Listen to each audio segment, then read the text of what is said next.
Welcome to The Written Advantage, Success Stories from Financial Advisor Authors.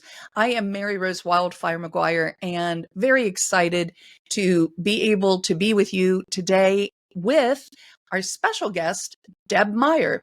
So Deb is a CPA, PFS, CFP, and CEPA, and she's the award-winning author of Redefining Family Wealth, host of Beyond Budgets, the Beyond Budgets podcast, and founder of WorthyNest, a fiduciary fee-only wealth management firm that guides parents through important financial decisions using a values-based approach. Deb is also a Kiplinger, I don't know if I'm saying that right, Kiplinger Sure.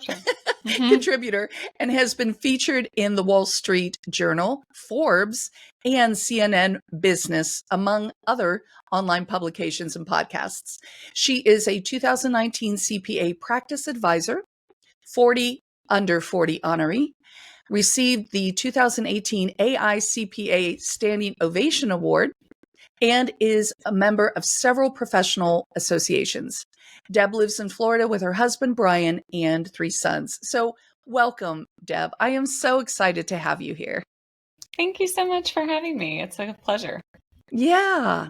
So now what's interesting is your CPA background, because I did write a book myself, and it's called The Maverick Advisor, The New Rules of Marketing for Financial Advisors and Consultants. Get great clients, more respect, and the fees you deserve.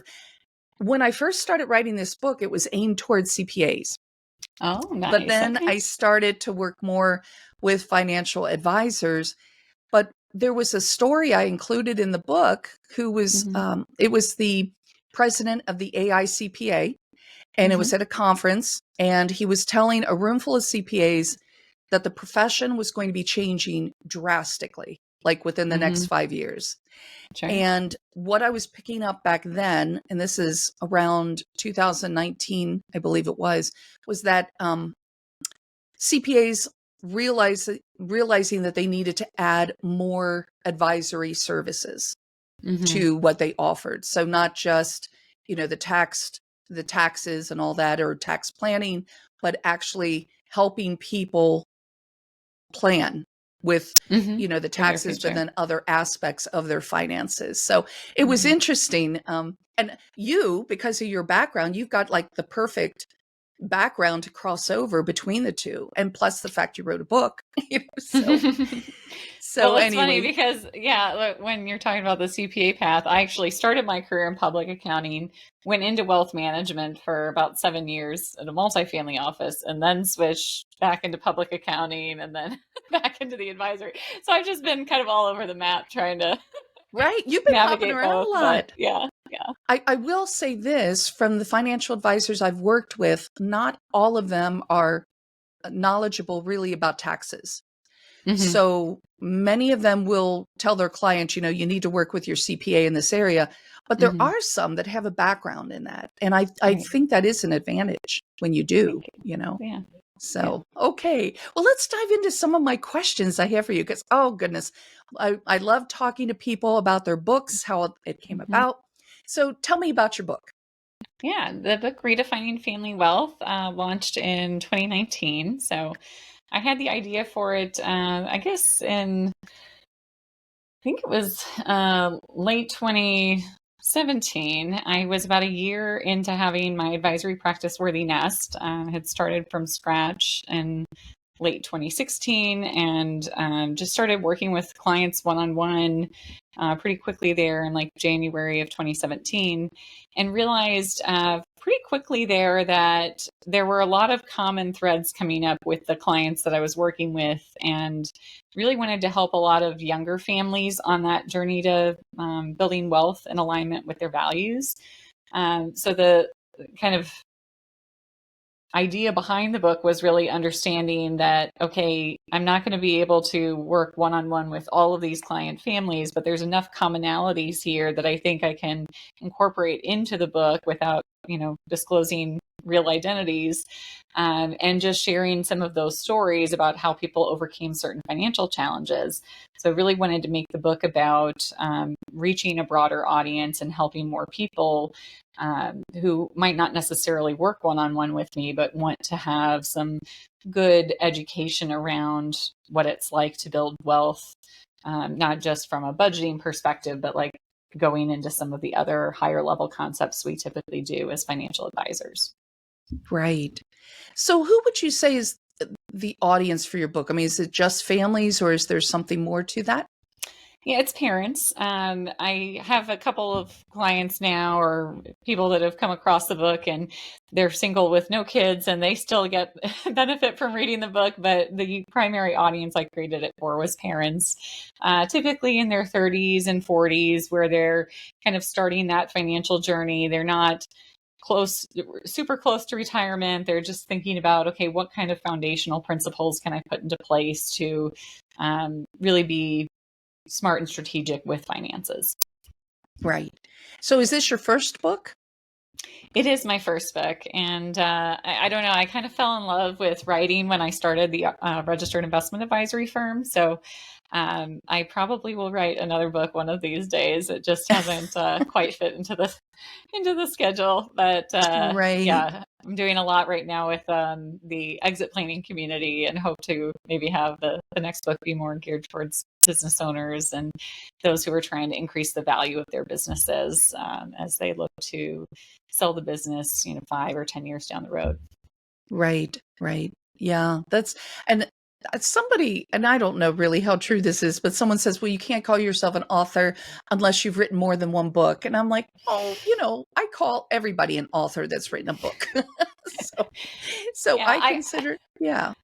Well, it's funny because I got really into writing just outside of the advisory community. When I started blogging, I was like, this is really cool. I had never done writing as like a creative outlet or anything before that. I mean, I was used to writing emails, but that was about it.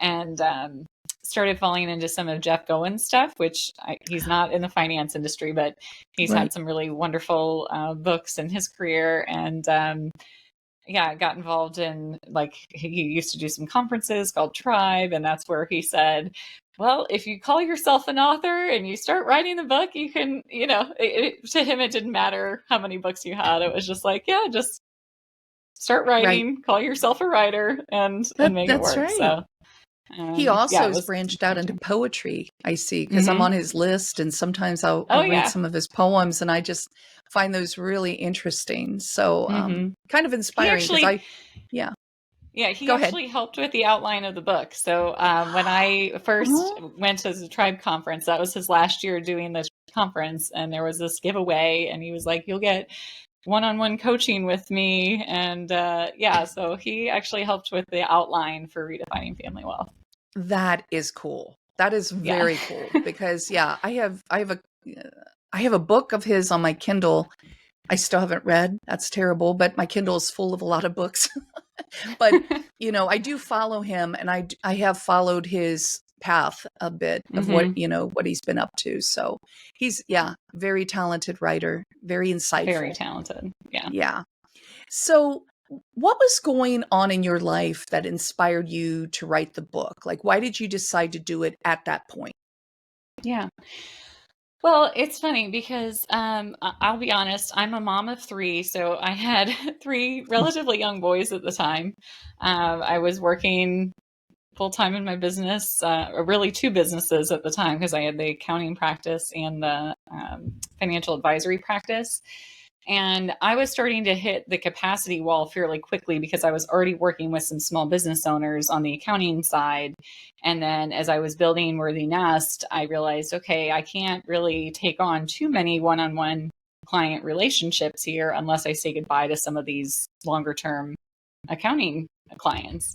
And I'm not the type of person that wants to really build a giant advisory firm. I just really enjoy like working one-on-one with the families and helping to advise. But I also think there's strength in creating some resources that can be shared more broadly and that a lot of people can learn from. So just always trying to kind of find that balance between the one-on-one advisory work and figuring out other resources like books, podcasts, things like that that can be available at a more broader, impactful level to reach more families. So that's kind of where I guess when I first had the idea for the book, it was at the Tribe conference, and I just said, okay, I'm going to make it a point of getting the first draft, working with a team by late 2018. I already had the first draft done. And then I worked with a company called Book Launchers to help. It basically self-published it, but then they were doing all the professional revisions for me. So they took it from first draft to kind of finished product. And yeah, it was a challenging time just from a time management standpoint, trying to keep all the balls in the air and things like that. But it was also an exciting time, and I'm really glad I did it. Right. So was this Jeff Goins team that you were working with, or some other No, group? no. This was Julie Broad. She started the company Book Launchers, I think back in, I don't know, like 2016 or something. She used to be in real estate, I believe, and she wrote a book on real estate. And then she said, hey, I want to go into something different. So then she started this Book Launchers, and she brings in other resources. So we had like a copy editor, a proofreader, a content editor. Like we had all of these different professionals that she would say, hey, we need to bring in this person at this time. And then by the time the book was done, we had a separate person, or I had a separate contact for marketing, things like that. So she That's kind of brought awesome. that That is like model really, together. excuse me, awesome that you had a team like that. My next question is about the process for Mm-hmm. writing your book, because Yep. when you do have a team, they keep you accountable. So Yes. can you share your experience with that? For instance, did you have a routine for writing Mm-hmm. your content, or how did you make the time to write your book? Yeah. Well, so interestingly enough, 2017 was like a really pivotal year for me personally. It's the year that my business started getting off the ground, but also when my mom had a pretty serious health crisis. Hmm. And it was one of those situations where I kind of had to take stock and think like, hey, our time on earth isn't always guaranteed, right? So my family and I took a big trip in the beginning of 2018 to Spain for 3 months. We actually went overseas, family of five. We had three little boys at the time. My husband was watching the kids, and I was working full time in the business. And then as soon as we got back, that's when I said, I'm going to start writing this book. So I sat down and had a very big cadence, but I also had the support of my husband. He was not employed at that time when I was writing the book. He did end up getting employment later in the year when I had already hired Book Launchers, and they were able to kind of keep me accountable after that. But for those first several months of just saying, hey, I need to get a first draft done, it was really about getting the outline formed, and that was with the help of Jeff Goins. And then after getting that outline formed, I was able to really sit down and just say, hey, I need to get 3 hours of writing done this week, or whatever the timeline was, and just put it out on my calendar. And it really had to block it out. So a Right. lot of times I would do it like on a Monday or a Friday, because typically I would have a lot of client meetings like Tuesday, Wednesday, Thursday. So I was just always trying to figure out ways. And then there were other times where my husband would take our kids to a weekend away with his parents and siblings and stuff, and I would just write all weekend, kind of like figure out ways to just be That's wonderful. yeah, Yeah. because Yeah. sometimes the blocks of time can work well, and other times it's like, no, I just need like 2 or 3 days to just try to get a lot done. And it was a combination of both of those things that I think worked well, at least in my situation. Right. And everybody those who write a book, they all have slightly different routines that they enter into. And, there was, I think was it Maya Angelou? It might have been her, but one of like her routine was to go to a hotel room somewhere, and she had a bottle of scotch and some of a cigar, and she just would hole up in this hotel room and write her poetry, and work on her writing. But some people might write early in the morning and dedicate like 30 minutes every day, for instance, just saying, okay, I'm just, I'm going to block off the time. This is when I'm going to write, and they get it done that way. So, but it's nice that you had somebody who was supportive of you doing it, Oh, for sure.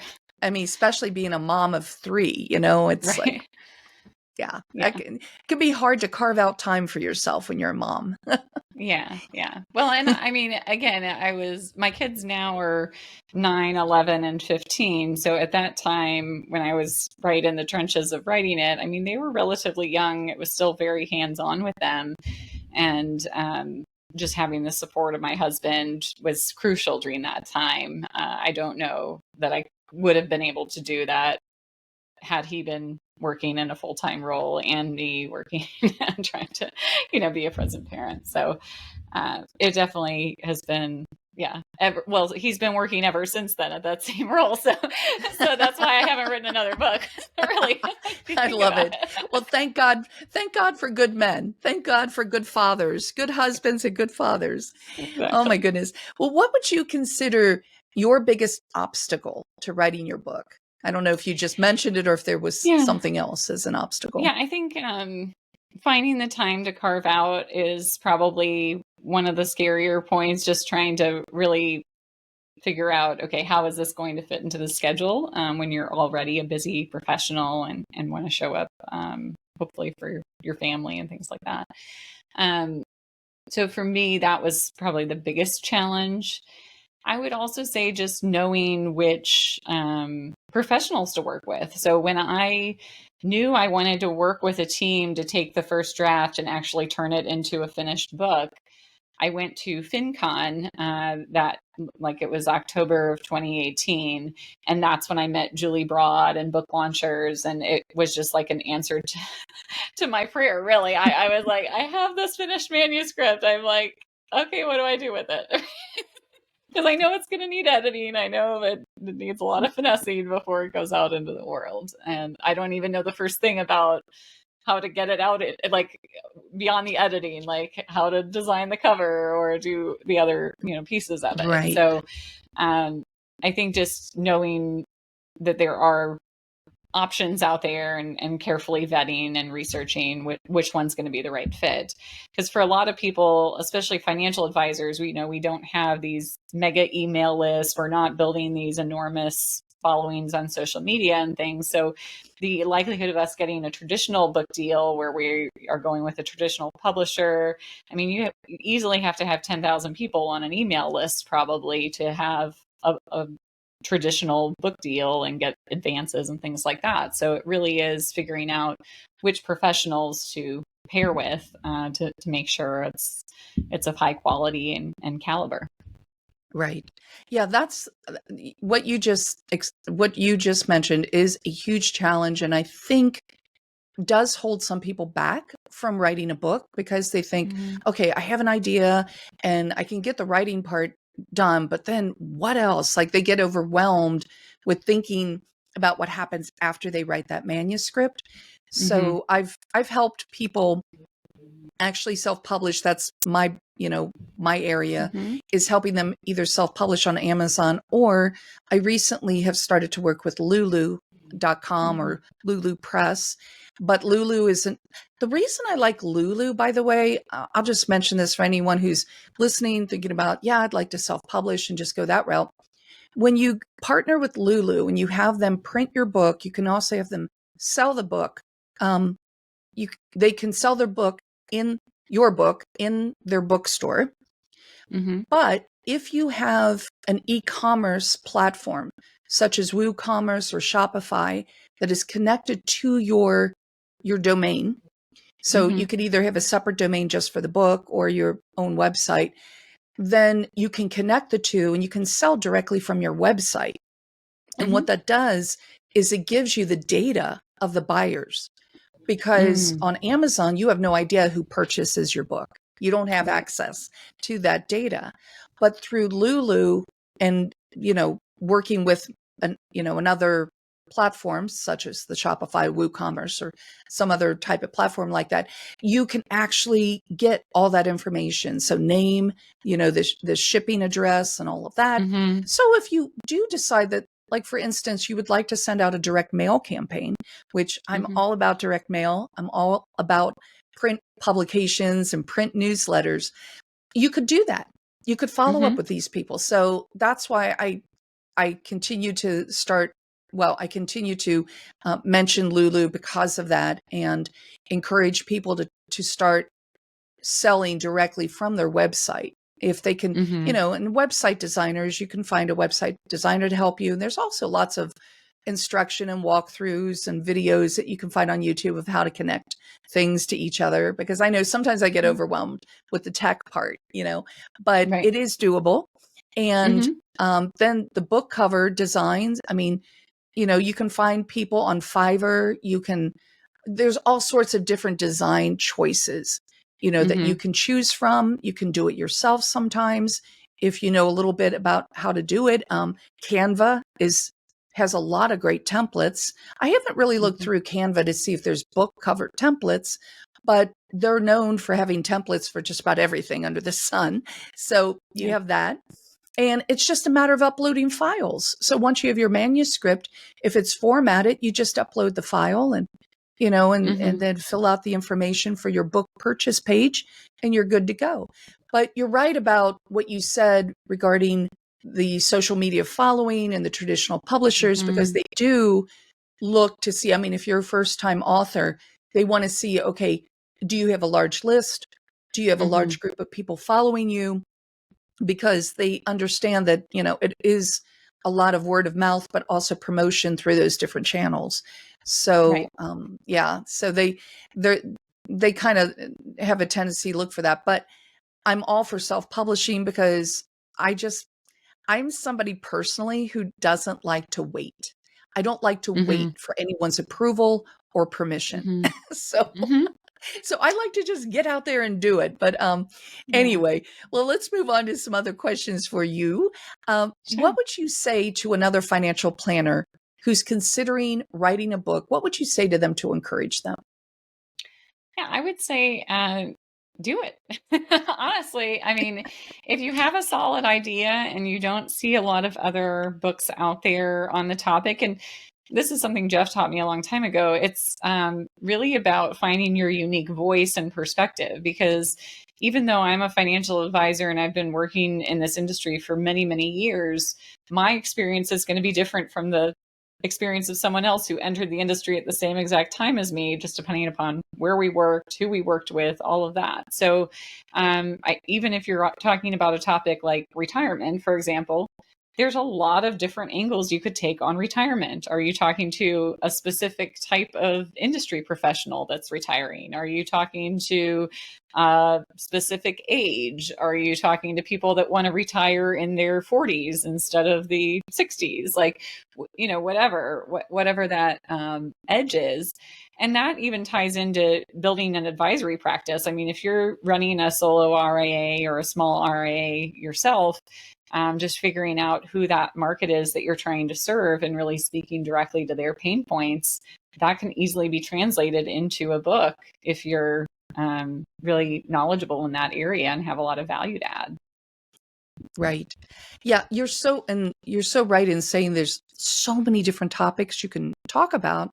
One of my clients, it was his decision. He wanted to take 4 of his PDFs that he already had living on his website and wanted to turn those into 4 mini books. And he told me, he said, I could take these 4 different PDFs and put them together in one book. But he said, I really want these little books where I can just hand them out to people if they want to learn more about this particular topic, which was, how to save on taxes, how to invest for retirement, and then how to invest after your retirement. and then also Social Security. So those were Sure. 4 specific topics, and he wrote these little, we worked on to get together. It's amazing. He was such a joy to work with, though. I was really blessed to have this type of a client, but we worked on these 4 books at the same time. So we would just go through one little mini book, and the mini books were between 6,000 to, I think the largest one was maybe around almost 12,000 words. So these were small publications, but like I said, you don't have to have something super big to make an impact. I have, I wrote a booklet, and I'm showing this in the video. So if you're hearing the audio, you're not seeing this. But this was a booklet I wrote for a client, and it's something physical that he can give to someone. So booklets can also work very well as far as lead generation goes, marketing your services. But yeah, I just, I think that there's another financial advisor I know. He serves pilots. So he was an Air Force pilot, and he now is a financial planner, and his niche is commercial airline pilots and FedEx pilots. Nice. So and he wrote a book, and he's called The Specifically Pilot's geared Advice. towards pilots. Yeah. Yeah. So I found that so awesome that, that's the direction he went in, and he's known for that. And he's doing very, very well, servicing that niche. But yeah, so I say, if you're a financial advisor, you're listening, look at all your niche services or your niche market that you're serving, and then write something specifically for that. So what, moving on to some more questions, I'm like scanning my questions here. And I have a feeling I'm going to know the answer to this. Do you think there are too many financial planner and financial advisor authors? Definitely not. No. It's very rare for me to meet other authors, to be honest. When I go to these conventions, it's like, okay, there's just a handful of us that have actually plunged and written a book. Yeah, I'm surprised sometimes, when I talk with financial advisors, and one of my early questions in our chat is, have you written a book? And a lot of times I'll check on Amazon, but I'll double check with them, and they're like, no. And I'm like, okay, like you should have a book, because books are just, I can't say enough good about books. I'm a huge bookworm. So it's kind of like, understandable that I love books like this so much. But when you have a book, it immediately separates you from everyone else. And we're going to talk about that, what your experience has been. But so how has this book affected your business? What have been the results? Yeah. Well, it's been really interesting. Again, when I first started writing it, the real intent there was not to be like necessarily a growth vehicle for the business itself. It was really to impact more people and help put more information out there. But just kind of some of the byproducts I've had from it, just more opportunities for speaking engagements. Because my kids are still relatively young, I don't like to do a lot of travel, speaking, that kind of thing. But if it's a virtual stage like this, I'm all about it. And that's been a really big game changer. Just getting a lot of podcasts and things like that when I first was coming out with the book. And then after that, just being able to speak a little bit more eloquently about the chosen topic, which again, my book was written primarily for parents, and even with a faith dimension to it. So Christian or Catholic parents, more specifically. So just having some opportunities, depending on the organization, to engage in and doing like author showcase or speaking events. Just recently, I was part of the Exit Planning Summit, their author showcase. Even though the book was not on exit planning specifically, they invited me to be part of that. And it was cool because I got to meet some of the other authors who were very exit planning specific. So it was just stuff like that where, again, the connections that you're forming can really be beneficial. And then I realized a lot of prospective clients that have come to me in the year since, a lot of them have found the book and either read it in advance of them reaching out to me, or if I, do start working with them and they realize I'm an author, I'll give them well, either way, I give them a copy of my book as kind of a like welcome gift when they first start working in a one-on-one capacity. So I'm not really handing them out as kind of business cards like some people might do, where they're like, hey, let's use this as a promotion to work with more one-on-one clients. But once they commit to working one-on-one, I like to share it with them. And then even if they're not in that life stage where they could use the help, they often know someone who is. So for my clients that are closer to retirement age, they're passing it along to their adult children who are just starting out with their families. So it's been I, kind of a cool, like, yeah, just expanding into different areas that couldn't have thought possible when we first started down this road. yeah, I love how you mentioned that you include this in a welcome gift. Mm-hmm. That's such a wonderful way to start a relationship with your client, Yes. where it's like, hey, I'm glad that we're working together. And by the way, here's some Mm-hmm. things to continue to help you, Yeah. as a resource. Or I'm not sure what else you include in your welcome gift. We call in the marketing world, we have a term for these boxes that are sent Mm-hmm. to prospects. They're called shock and awe.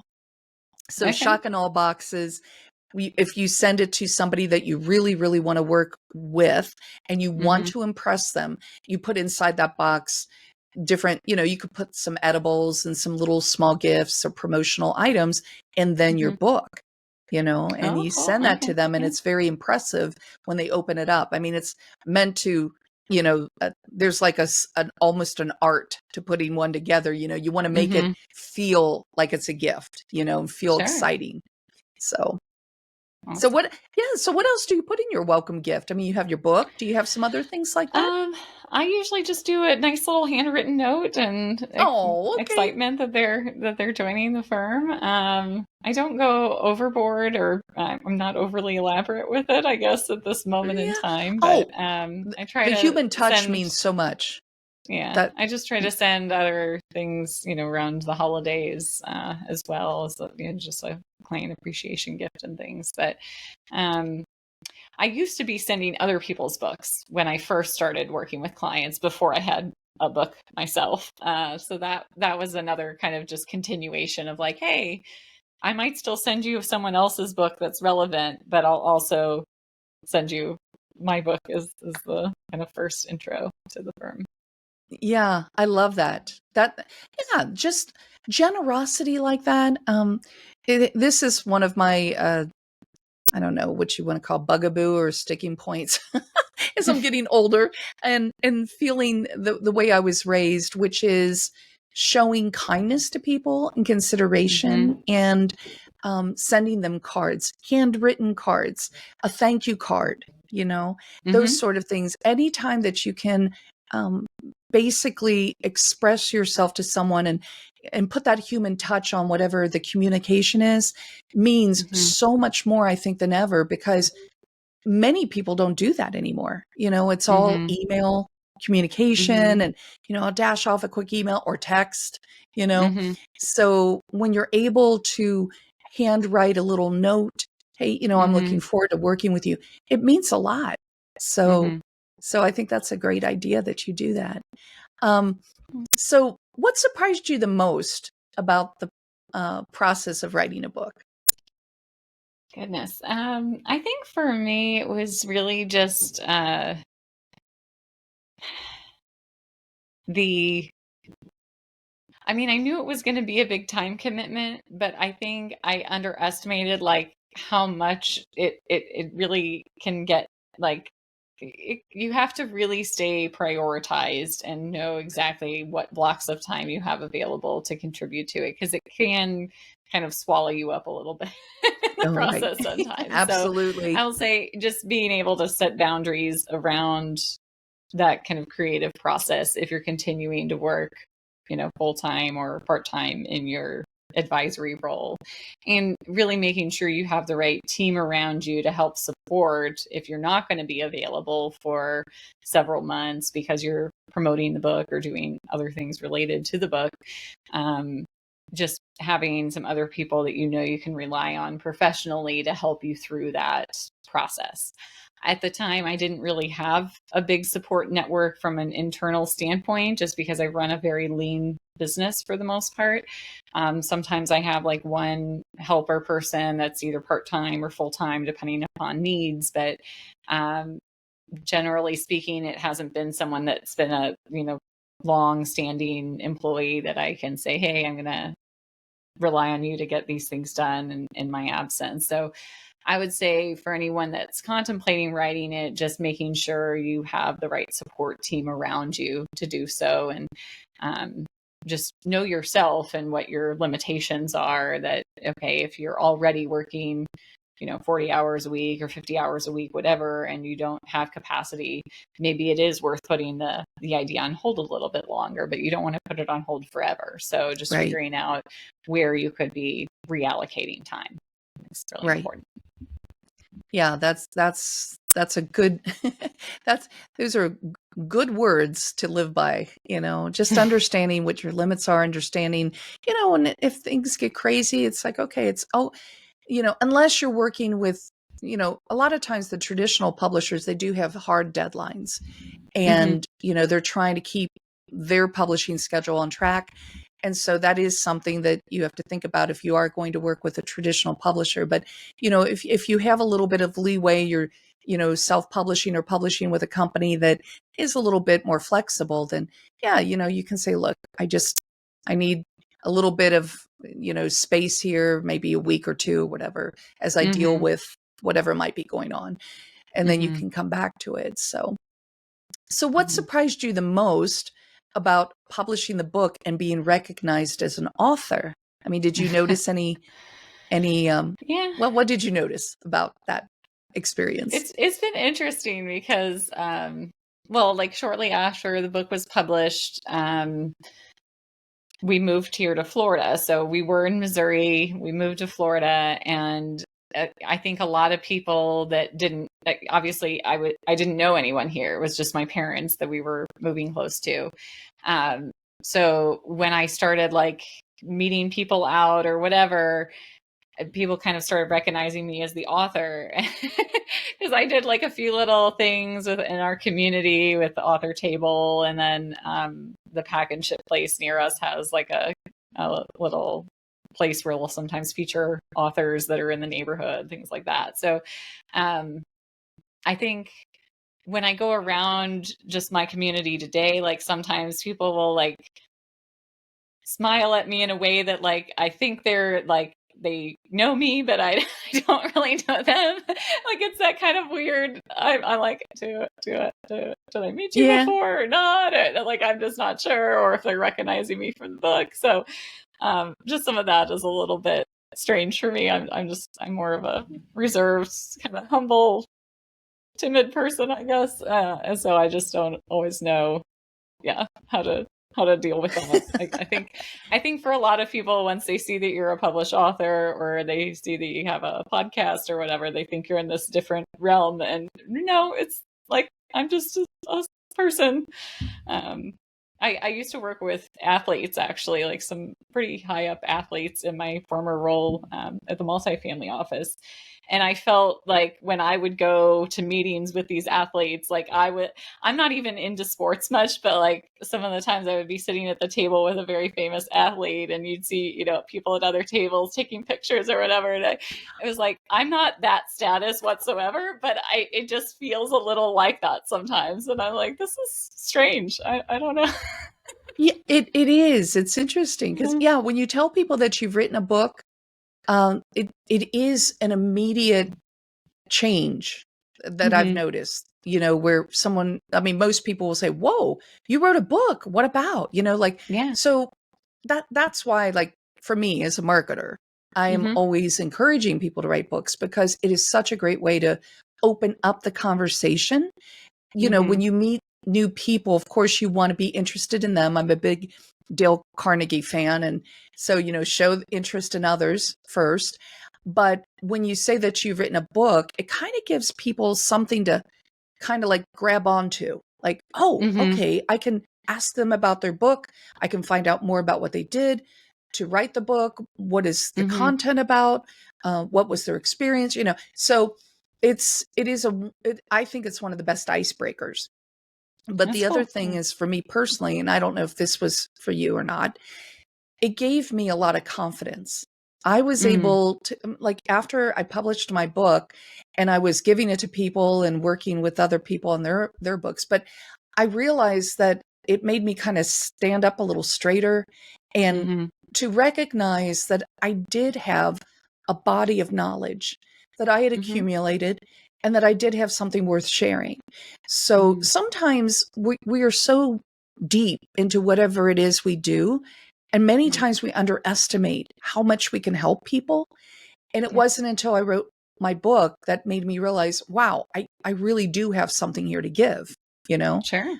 So I wasn't sure if that was anything close to, if you had gone through anything like that or not, Yeah. or No, anything. I feel that way a lot as well. Yeah. I mean, I think I knew I had experience, but it definitely gave me a deeper sense of like, oh, okay, like this is something that's a big accomplishment. It's something that a lot of people want to do, but might not necessarily follow through. Like I heard some statistic a while back about like 90% of people want to write a book. Now, I don't know the truth or the methods of observing that, but I mean, that's a big number. And again, it just can give you some confidence that, yeah, you do have something worth sharing and it's going to help at least one other person. I'm sure you'll have at Mhm. least one reader. Right. That's There's right. multiple That's right. readers that go through that process when you're editing and things like that. So, Right. Well, yeah. I also work as a book coach, and I will, Hmm. I have a workbook that I just released at the beginning of this year. It's available on lulu.com and it's called the Book It Workbook. But I put it together. I had a program actually that I worked with people on, and it was like 8 weeks. So it was first a Hmm. live program, and then I created a home study program out of that. And then I distilled even more of the information into a workbook that people could Okay. just buy and work through on themselves. But what as many people that I've worked with who said, oh, yeah, I want to write a book, they're still out of that because the people who actually take action to like move forward, many of them still do not finish it. So that's Mm. why when you do actually complete a book manuscript and you actually do publish it, it really does put you in a very like tiny category, and people recognize that because it does take a lot of effort, a lot of Hmm. dedication, a lot of commitment. Hmm. And one of the things that I've made a comment and something else I think I wrote, when you write a book, one of the benefits is that it shows people that you can stick to something long term, that you have Oh, for sure. sustain. Yeah, my husband's a musician, and so we talk about sound a lot and sustain, and Hmm. it means you can persevere. And Hmm. these are traits that are very positive and admirable traits to have to show the Hmm. people that you work with, your clients, and also prospects that, I know how to stay the course. I know how to Hmm. run the race, whatever, however Hmm. you want to describe it. But it demonstrates what I think are some very positive traits in an individual as far as, a business owner or Hmm. somebody working in business, because we want to Hmm. trust people. And so a book is Yeah. a great way to start out that trust relationship, and also Hmm. in the back of your mind, you're thinking, okay, they've gone through a lot here, to bring this to the table. So I agree with that trust factor too. Yeah. I mean, I yeah, think that's been another kind of surprise byproduct, just how um, even if people haven't met with me before, if they've read the book, they have that kind of know, like, and trust factor before they're meeting with me for the first time, and exactly. that's really valuable. Just to have that connection, even if it truly is the first time meeting on Zoom or in person, Right. for sure. Absolutely. Absolutely. Well, what else? Is there something else that you'd like to share about your publishing journey that maybe I haven't touched on yet? Um, Yeah, I would just say, again, if you're thinking about writing, just figuring out what that schedule looks like.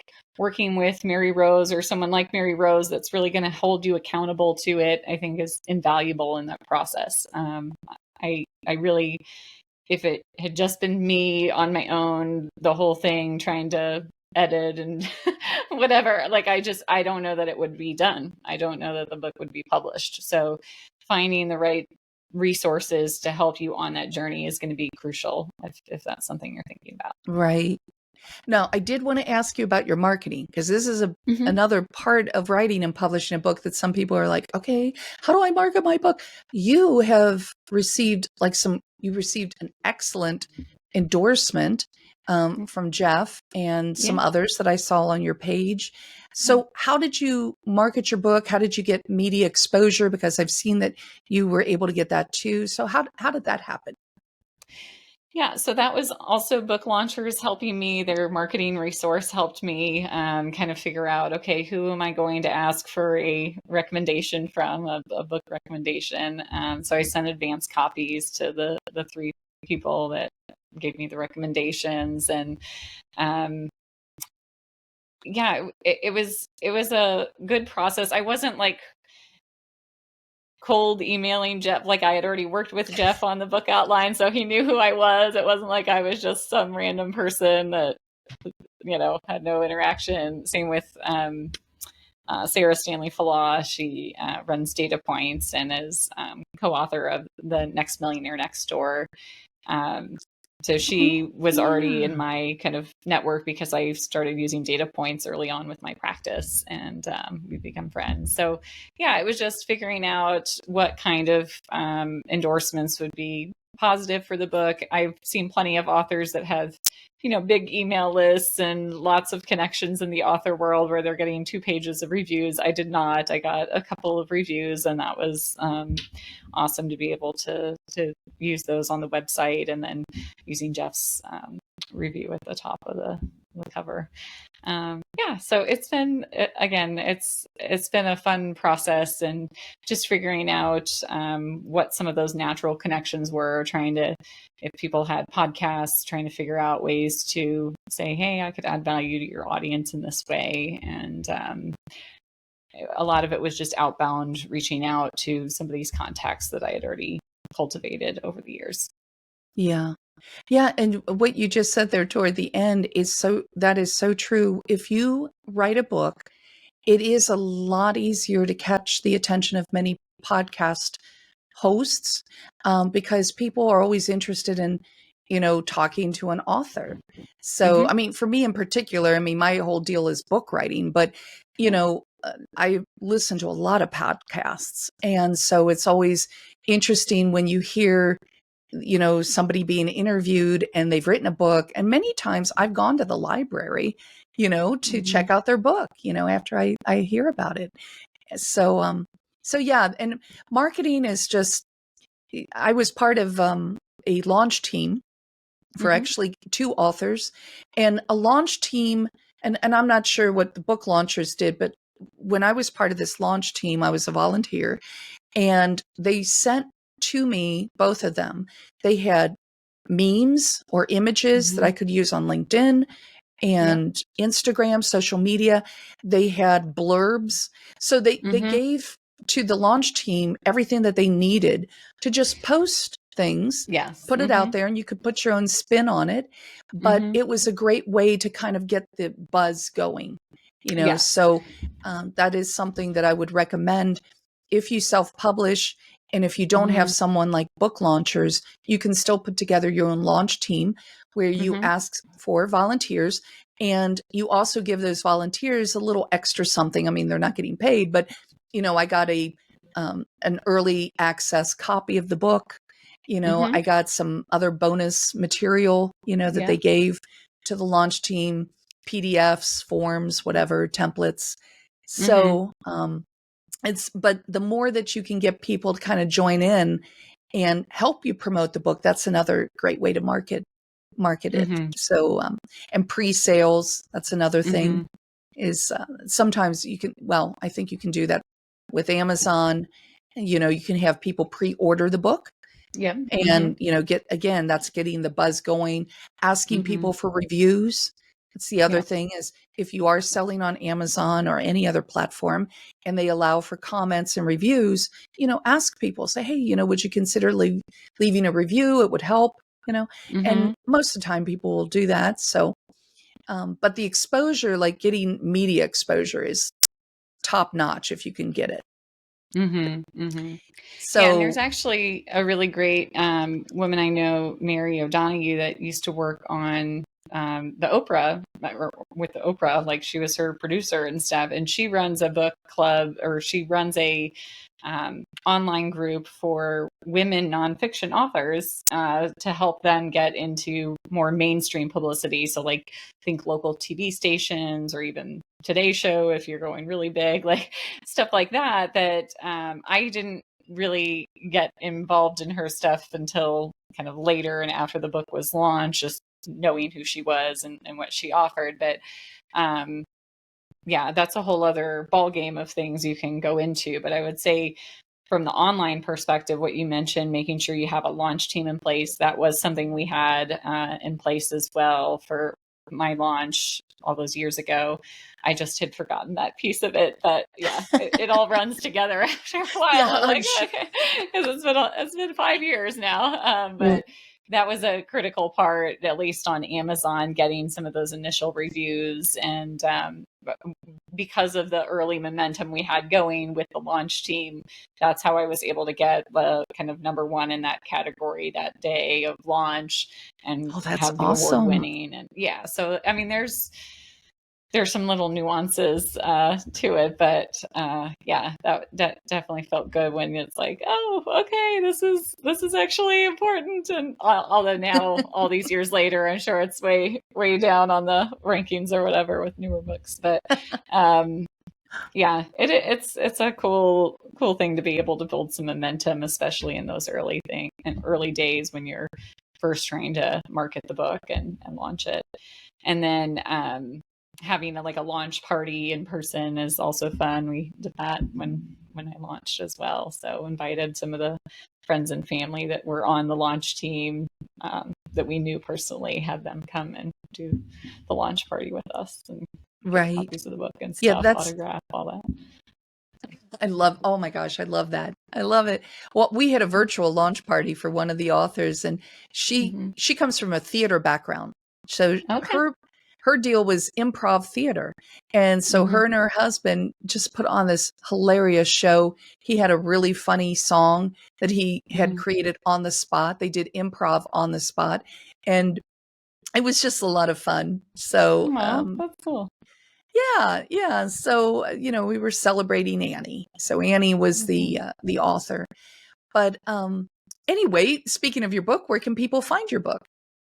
Oh, And I'm going to put this information, by the way, in the link. okay, great. I think the easiest method would be worthynest.com/book. And then that takes links to Amazon or some of the other websites that it's available. Okay. So And worthynest.com/book. okay, say that again. worthynest.com/book. There you go. Okay. I And used to like I have a said, website specifically for the book and then did away with it after about a year. oh, okay. Yeah. Yeah, it was easier just to keep it on the main website. Yeah, yeah, exactly. So, and you have a very nice, first off, I have to compliment you on your website. Beautiful design. I love the Thank you. design of your website, and you have a beautiful page for your book also. So, like I said, I'll include that link. Mm-hmm. And finally, my final question is if you're available for speaking engagements, and if so, how would people contact you? Yeah, I am. And I do have a separate press page on the same Worthy Nest website. So it's www.worthynest.com/press. Very good. PRESS. Mm-hmm. I love it. I love it. Yeah. But one final word about a book. When you have a book, this is what speaker bureaus look for, Mm-hmm. event planners. They're looking for authors. So if you have in your mind, a desire to basically get more exposure, doing public speaking is a big way to do it. And so Mm-hmm. when you have a book, you are able to just mail that or send a PDF version, whatever, to these speaker bureaus. And yeah, they love authors. So, okay, Yeah. well, that pretty much wraps it up. I am like, oh gosh, I don't know why, but after these kinds of interviews, I'm always pumped up. I'm like, I want to get to writing again. I do so many different things. I'm like a one-woman show here, but I do write every once in a while. So I hope to get back to my own writing. I'm working actually on a second book. Okay. Yes, I'm working on my next book, and my next book. Awesome. I have two actually ideas. So one is how to write the book, but the other one is branding. So branding is sort of like one of my babies. I love brand archetypes. And I like to encourage people, business owners, especially financial advisors, to look at the different brand archetypes because it can help you market your business, can give your website, especially the tone of voice that it needs, so that it sets you apart. But anyway, that's another topic. And maybe someday I'll do a podcast just on that. So well, thank you again. And I'm going to wrap it up here. And for those listening, please check out Deb's website and her book because it sounds wonderful for families and parents. And I will see you on the other side. All right. Thanks so much.